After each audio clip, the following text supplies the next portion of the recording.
오늘 새벽 미국 트럼프 대통령의 90일 유해 발표로 그나마 한숨을 돌렸습니다.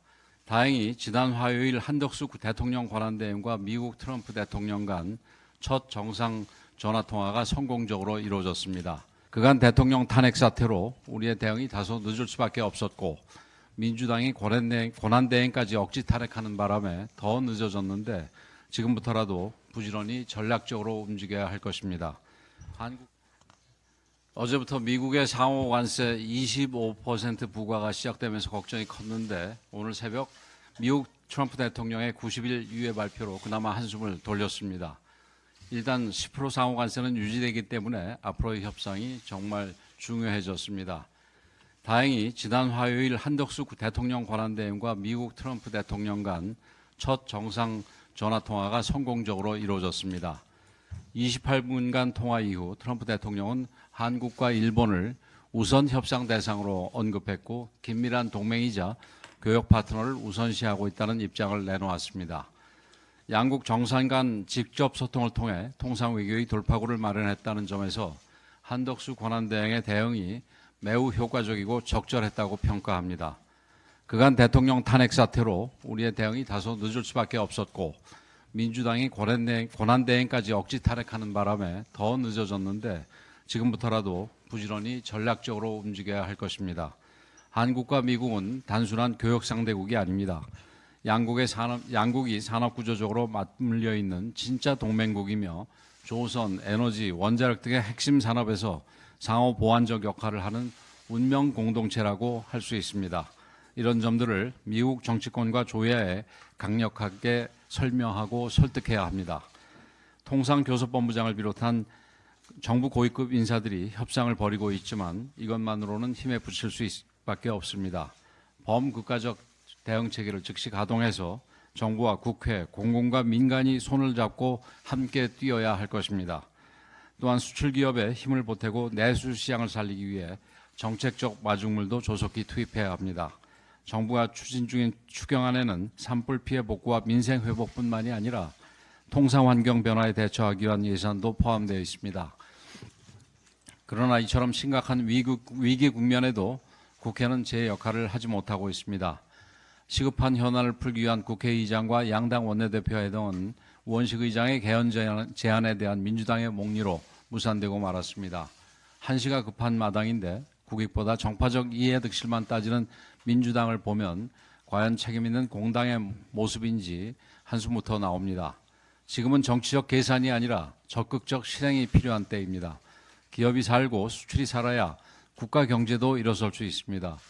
복합적 총체적 위기 앞에 정치권이 한 목소리를 내야 합니다. 민주당이 주판을 튕기며 국익을 가로막겠다면 우리가 먼저 길을 열겠습니다. 국민의 힘이 국민의 삶을 지키고 국익을 보호하겠습니다. 정부와 협력하여 조속히 추경을 추진하고 외교, 통상, 산업, 재정 전반에서 정치적 책임을 다하겠습니다. 어제 이재명 대표가 더불어민주당 대표직에서 사퇴하면서 금융시장 불안이 권한대행의 헌법재판관 임명 때문이라는 황당한 주장을 내놓았습니다. 바로 지난주까지만 해도 헌법재판관 빨리 임명하라고 고함을 치더니 대통령 탄핵 결정이 나자 잽싸게 말을 바꾼 것입니다. 늘상 하던 일입니다. 개헌 논의도 마찬가지입니다. 이재명 전 대표는 3년 전 대선 때 임기 단축 개헌까지 공약으로 내걸었지만 지금은 개헌으로 내란을 덮으면 안 된다는 해괴한 논리로 개헌을 반대하고 나섰습니다. 이재명의 거짓말과 말 뒤집기야 하루 이틀의 일도 아니지만 더 큰 문제는 이재명 일당 독재 민주당입니다. 우원식 국회의장이 대선과 개헌 국민투표 동시 실시를 제안하자 민주당 친명계의 거칠고 조직적인 반발이 이어졌습니다. 입 닥치라, 국회의장 놀이 그만하라는 몰상식한 비난이 쏟아졌고 결국 어제 우원식 의장은 개헌 국민투표 제안을 스스로 철회했습니다. 이재명 전 대표의 말 한마디에 민주당 국회의원들과 개딸들이 총동원되어 국가서열 2위인 국회의장마저 무자비하게 짓밟은 것입니다. 헌법재판소 기능 정상화를 위한 권한대행의 헌법재판관 임명에 대해서도 민주당은 일제히 고발과 재탄핵 공세를 퍼붓고 있습니다. 재판관 임기 연장 법안, 권한대행의 재판관 임명 불가 법안 등 황당한 위헌 법안까지 남발하고 있습니다. 법적 조치를 모두 하라는 이재명의 지시를 충실히 따르고 있는 것입니다. 이러니 국민들 사이에서 북한 최고 존엄은 김정은, 남한 최고 존엄은 이재명이라는 비아냥까지 나오고 있습니다. 많은 국민들은 지금도 이 정도인데 혹시라도 대통령이 되면 얼마나 마구잡이로 권력을 휘두를까 심각하게 걱정하고 있습니다. 개헌은 국민적 시대적 요구입니다. 87 체제의 모순이 적나라하게 드러난 상황에서 국민 60% 이상이 개헌에 찬성하고 있습니다. 이재명 전 대표는 대권 과도에 지장이 있을까 봐 개헌을 반대하고 있는데 이야말로 얼마나 반국민적이고 시대착오적인 인물인지 입증하는 것입니다. 헌법재판관 임명은 국가 기능을 유지하기 위한 최소한의 전제 조건입니다. 헌재가 다시 6인 체제로 돌아가 장기간 기능이 정지된다면 그 피해는 고스란히 우리 국민들에게 돌아갈 것입니다.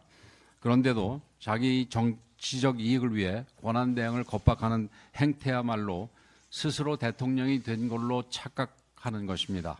국민들께서 이 모든 상황을 지켜보고 계십니다. 국정을 안정시키려는 이가 누구이며 혼란을 틈타 권력만 탐하는 자가 누구인지 너무나도 명확하게 잘 알고 계십니다. 국민의힘은 국민과 나라를 위한 개헌을 적극적으로 추진하면서 우리의 자유민주주의와 헌정 질서를 지키는 데 최선을 다하겠습니다.